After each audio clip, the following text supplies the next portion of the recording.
Good evening. This is Crime Classics. I am Thomas Hyland with another true story of crime. Listen.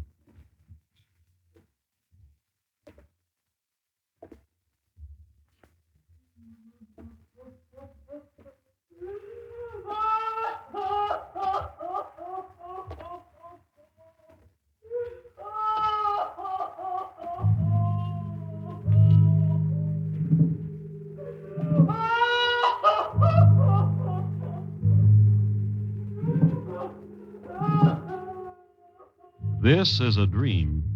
This is a portent. This is the shape of things to come.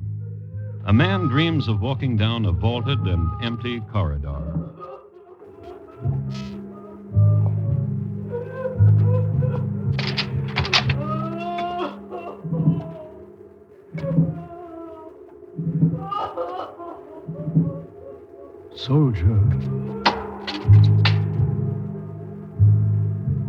Soldier, Sir, who lies dead here? look for yourself, sir.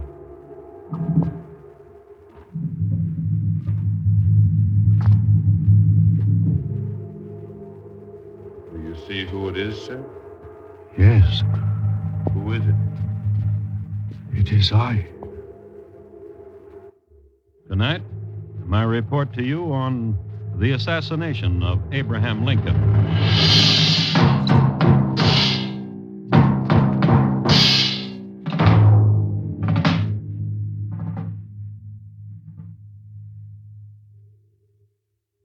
Crime Classics, a series of true crime stories from the records and newspapers of every land, from every time.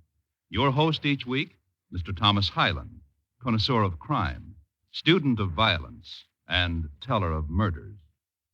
Now, once again, Mr. Thomas Hyland.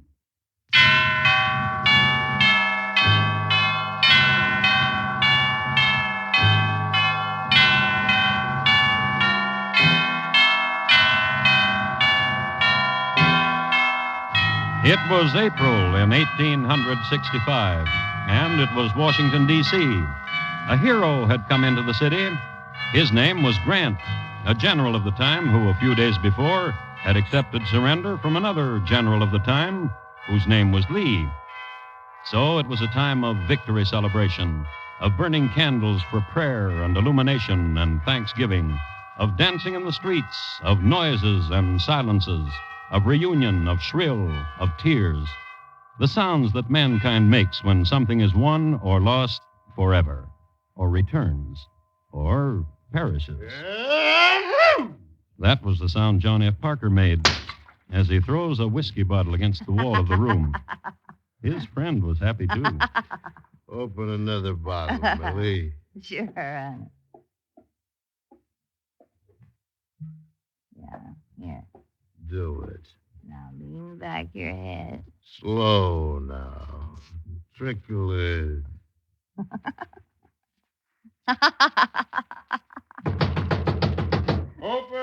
Open.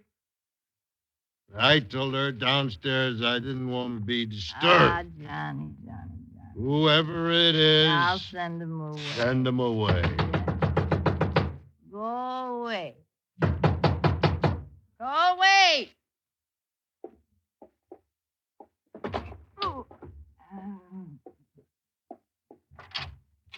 Go away. Is John... Go away. Get out of my way. Get up, Parker. William, you got no right to...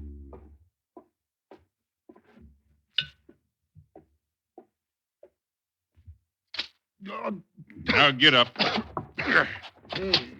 You woman. What do you want? Where's this stuff? There. Let's go, Parker. What for? What for? You got duty tonight. Oh, no. You're guarding President Lincoln.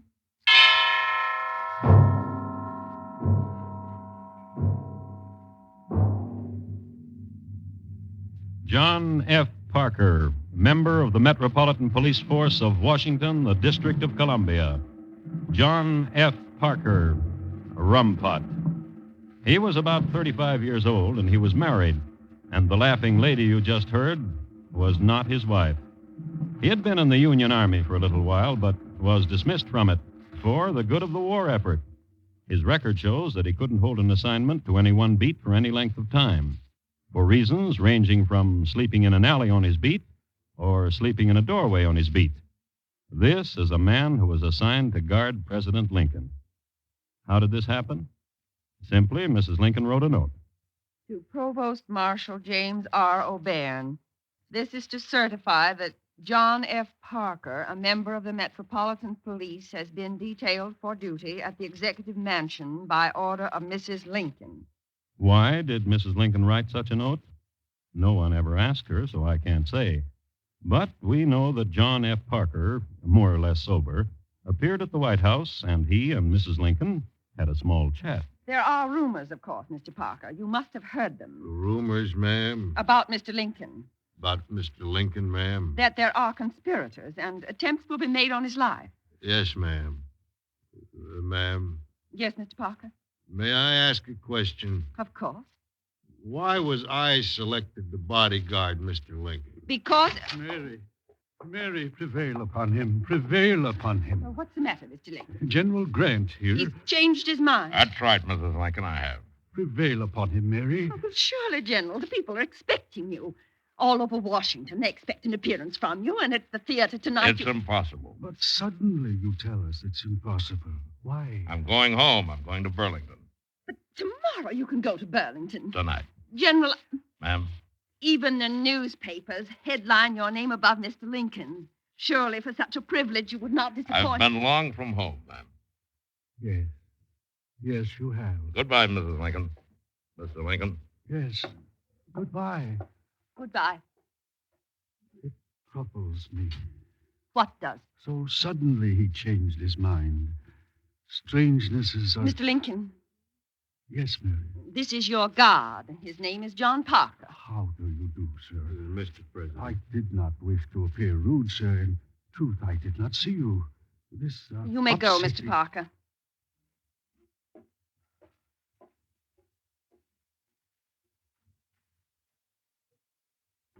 Mary.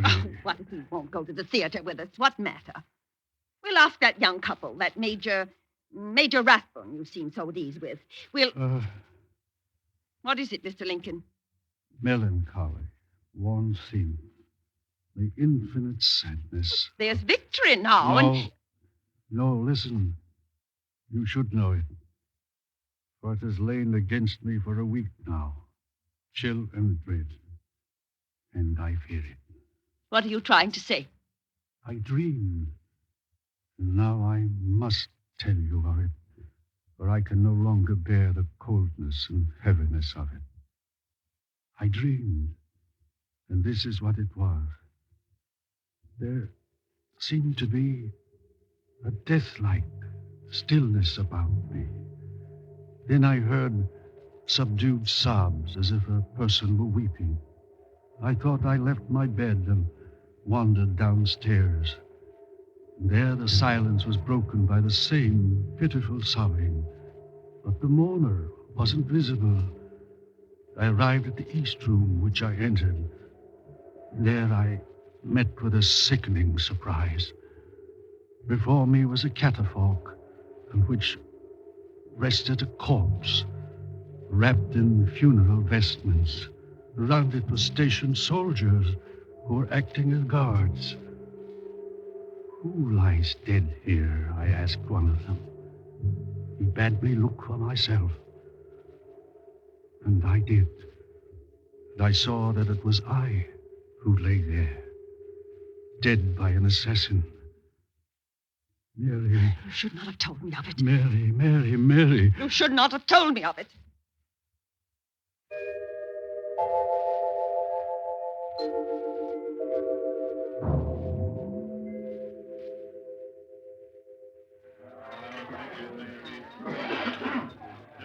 Famous man you'll be. Nah, Millie. And we'll drink to it.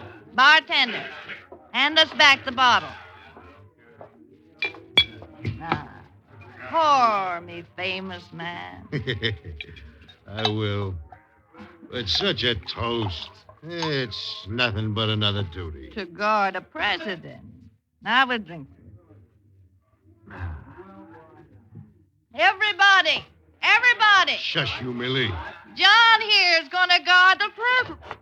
You just sit down, Millie, and shut up. Oh, no. Just drink and shut up. No. John, What do you want?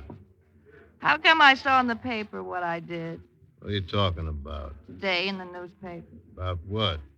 A report on the telegraph that was in the paper. A newspaper in New York had it that Mr. Lincoln was murdered. He was murdered yesterday. What? It's the truth. What it said right in the newspaper, the president had been assassinated. That's crazy. Well, I saw it. You get a newspaper. You'll see it, too. Mischief. That's what it is. Drink your drink.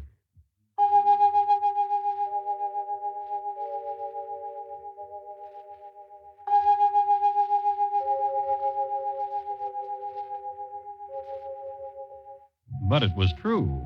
Several newspapers in different sections of the country had it that Mr. Lincoln had been slain, which, of course, was not so. This was late afternoon of April 14th, and Mr. Lincoln was alive, spending time with Mr. Stanton, his Secretary of War, then with his valet, who attended him while he dressed, then with Mrs. Lincoln. Mr. Lincoln was alive and in good mood. How nice you look, Mary. Thank you, Mr. Lincoln. The carriage is waiting. And Major Rathbun and his fiancée? At Senator Harris's home. He'll pick them up. The young lady is very comely. Yes. We'll be late. My arm.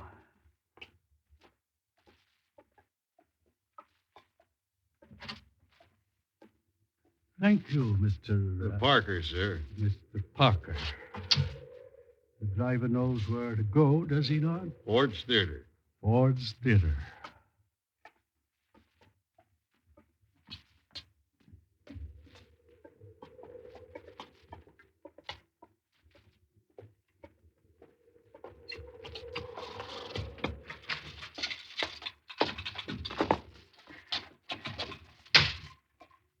All right, driver.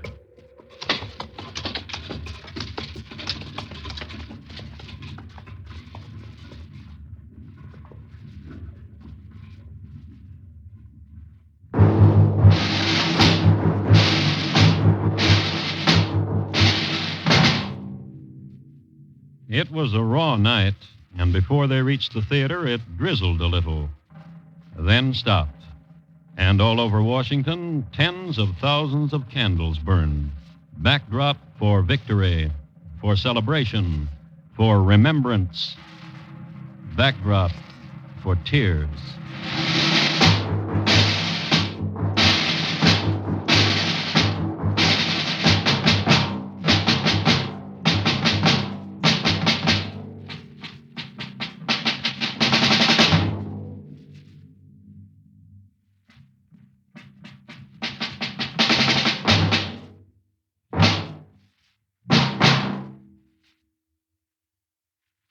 You are listening to Crime Classics and your host, Thomas Hyland.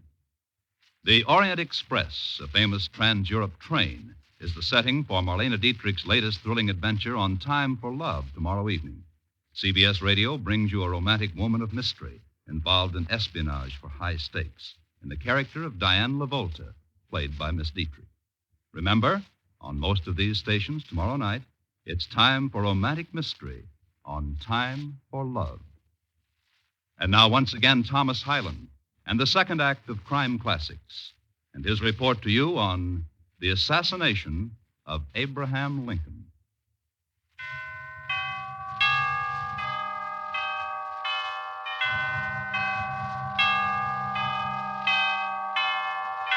I would like to speak to you briefly about what I consider to be a fairly uninteresting play. It's called Our American Cousin, a drama in 3 acts by Tom Taylor. There were characters in it with such names as Lord Dundreary, Captain de Boots, Mr. Buddycombe, and Mrs. Mount Chesington. I would like to give you an example of the kind of entertainment the play provided. One of the ladies says, Why, Papa, it's a letter from my dear brother Ned. He writes from Brattleboro, Vermont, that he's quite well and just come in from a shooting excursion with a party of crows. Splendid fellow, 6 feet high. And Lord Dundreary answers to the effect that he is amazed to hear of birds 6 feet high, that they must be tremendous animals indeed. And the actress answers, Oh, I see what my brother means. A tribe of Injuns called crows, not birds. Now, that's not very sparkling, is it? But this is the play that the president elected to see on the night of April 14th, 1865. When he entered the theater with his party, Laura Keene, the actress playing the part of Florence Trenchard, was speaking her lines in an early scene of Act One.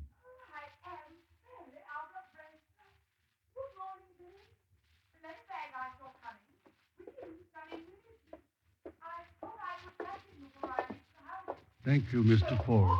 We are always delighted to be guests of your theater. Thank you very much, Mr. Ford. I'll take care of the president, the major, and the ladies.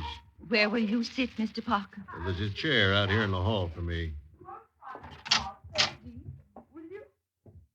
Ladies and gentlemen, the President of the United States.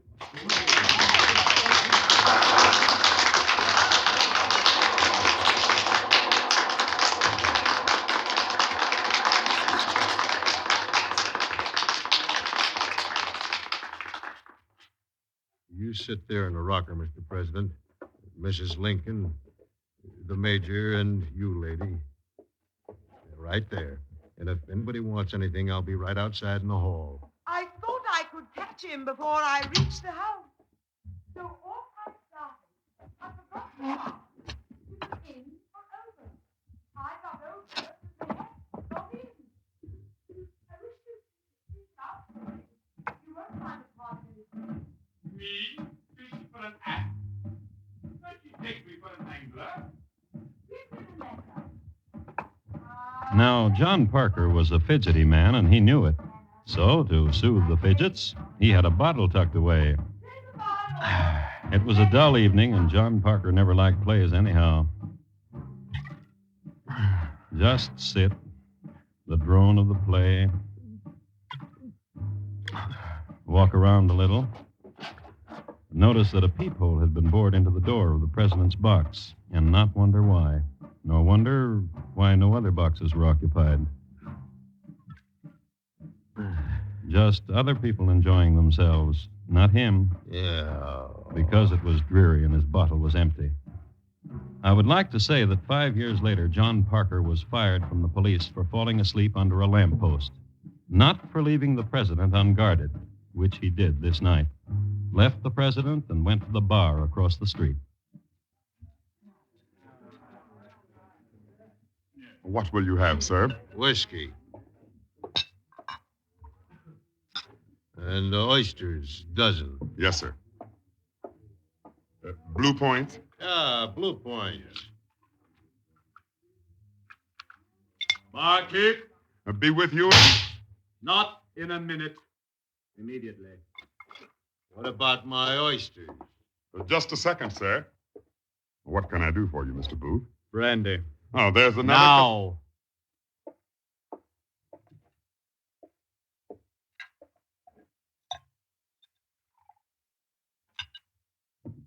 Here's your money. The change is yours, barkeep. Thank you, Mr. Booth.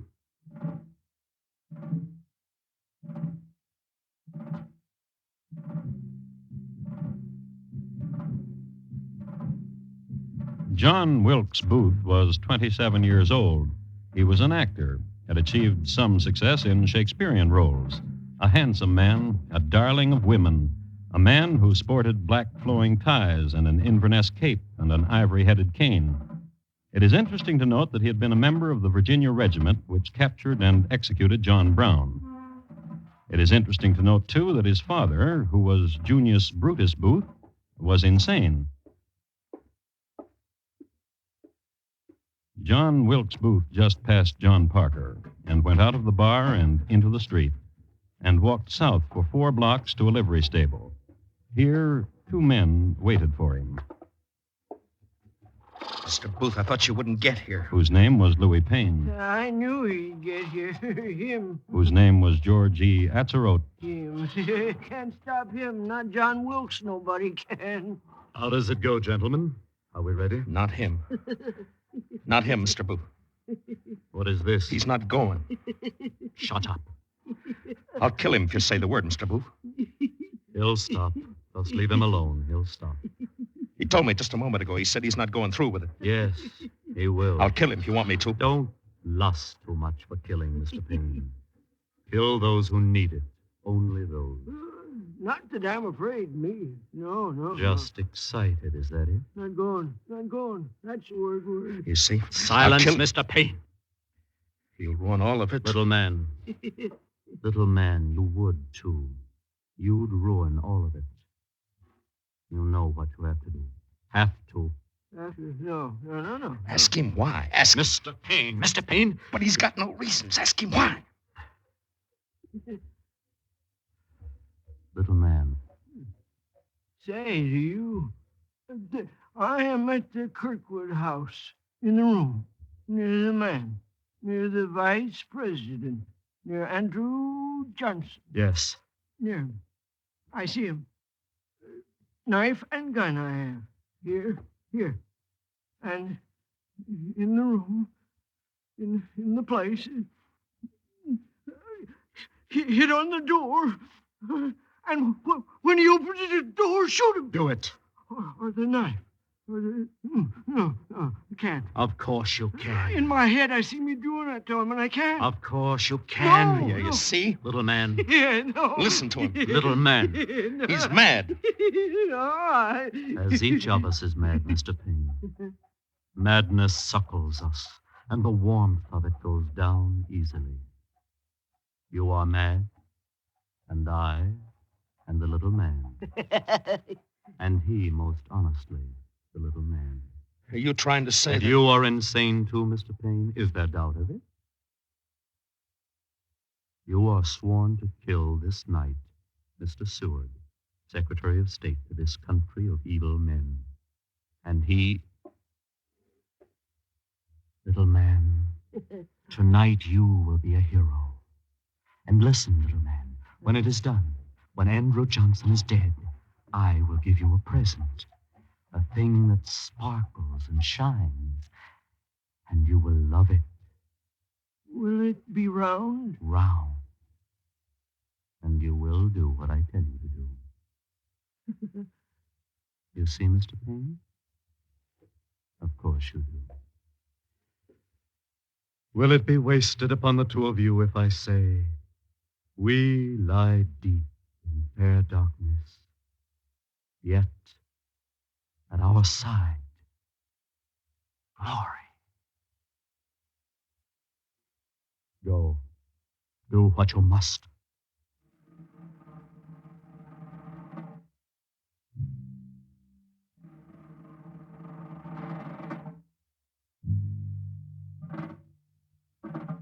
And each of them took a horse from the stable and rode away.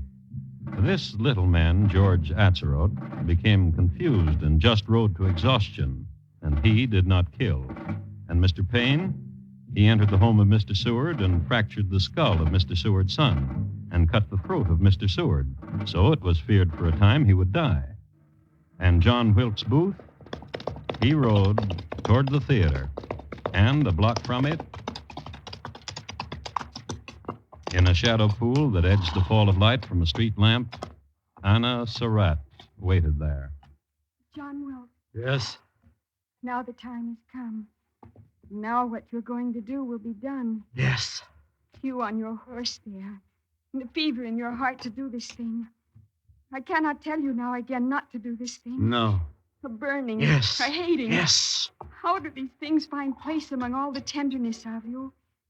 I wish I knew. But I cannot. No. Oh, I love you.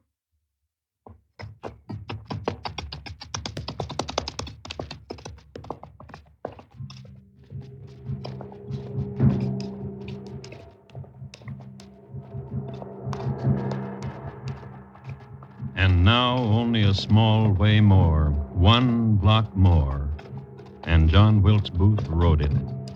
And John Parker, bodyguard to the President of the United States, He was still in the same bar where we left him, choking down another tumbler of whiskey, drinking his way into history's oblivion. Then Booth was at the theater.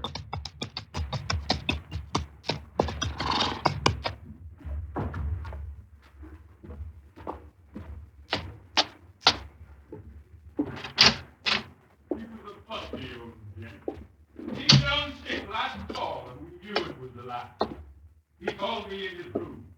Come in, Acer boy, he said, and sit down. I was favored. This here paper make you heir to all I own, he said. And the minister comes, and I left the room. When he called me in again, there's tears running down his cheeks like two pricks that split the door.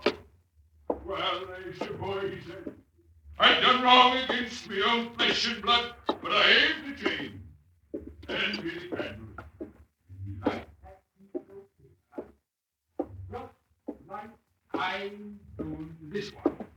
Then he said, Acer boy, this disinherits you and leaves all my property to my own daughter's darling child, Mary Meredith. And he sighed real deep.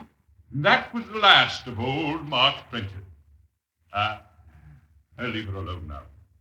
You just burned up for...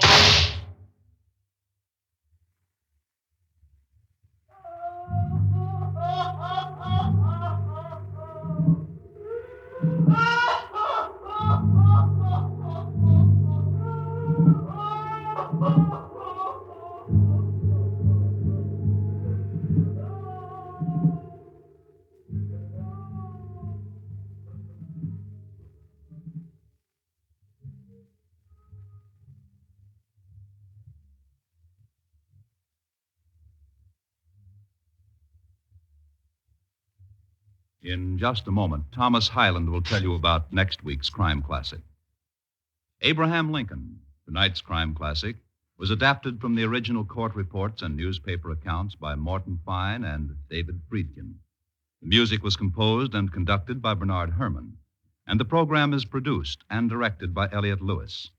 Thomas Hyland is portrayed on radio by Lou Merrill. In tonight's story, Herb Butterfield was heard as Lincoln, Jack Edwards as John Wilkes Booth, and Clayton Post as John Parker. Featured in the cast were Irene Tedrow, William Conrad, Mary Jane Croft, Betty Lou Gerson, Sammy Hill, Barney Phillips, Roy Glenn, and Junius Matthews. Bob Lamont speaking. And here again is Thomas Hyland. Next week, Shrewsbury, England, in the year 1684. My report to you will be on two people who wanted to be happy. So they killed his wife. It is listed in my files as John and Judith, Their Crime, and Why They Didn't Get to Enjoy It. Thank you. Good night. Friday nights on CBS Radio, mystery and excitement come to you on two outstanding Stars Address programs. Mr. Keene, Tracer of Lost Persons, and the 21st Precinct. Join the old investigator, Mr. Keene, taking on his latest baffling murder case. And follow Captain Kennelly and his hard-working policemen in the 21st Precinct on their latest rounds operating against criminals, killers, vagrants, and swindlers, all in the line of duty. They're on most of these same CBS radio stations this Friday night.